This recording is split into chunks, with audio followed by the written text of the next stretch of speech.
For those with a long-term view to building wealth, one of the best strategies you can use in order to grow your wealth, your retirement savings, is to start up a self-managed super fund and invest in commercial property. It gets even better for those that own a business and need to use that property for themselves, which you can do. It is legal in this country, but you've got to do it right. Let me give you an example of how we helped a recent client do just that and supercharge their business growth and their superannuation all in one go.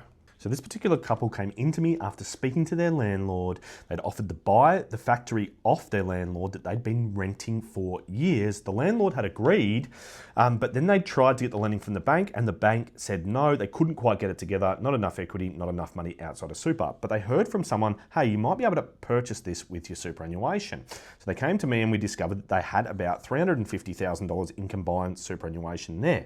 So we said, look, you can do this if you start a new self-managed super fund or a SMSF by rolling all of that money into the new SMSF. And the way you do that, you set up the SMSF, which is quite technical, so please seek professional help if you want to do this.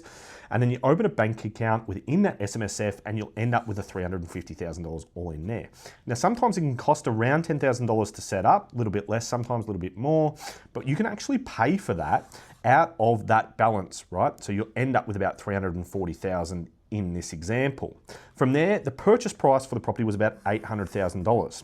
So to come up with that, the lender said, you've got to come up with a 30% deposit because we'll give you 70%. So you take $240,000 out of here, pay the 30% deposit, then the lender gives you $560,000 via a limited recourse borrowing arrangement, which is another quite technical thing. Please seek professional help to do so. It'll be really hard to do yourself. But they're going to give the $560 plus the $240, that's the $800. Then there's about $50,000 in stamp duty and purchase costs, which they can fund out of there as well. So they've coughed up about $290,000 of that money.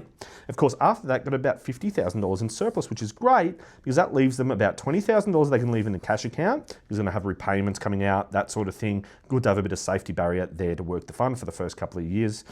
Then $30,000 after that, we actually said, let's invest that. In this particular case, we went with ETFs to start a bit of a portfolio, to diversify, to have that surplus growing, and that's what you want to do. You want to make sure it's not just sitting in cash and doing nothing for you. The factor is great, but that alone is not going to get you to where you need to get to when you get to sort of age 60 and beyond. You want to make sure your superannuation is supercharged as well as your business's growth. Now you're paying the rent to yourself into your super fund. You're claiming the rent as a tax deduction. So all around growing your wealth rather than making your landlord rich, you're leveraging your returns. This particular instance, it worked all round. It's not for everyone, but reach out if you think it might work for you.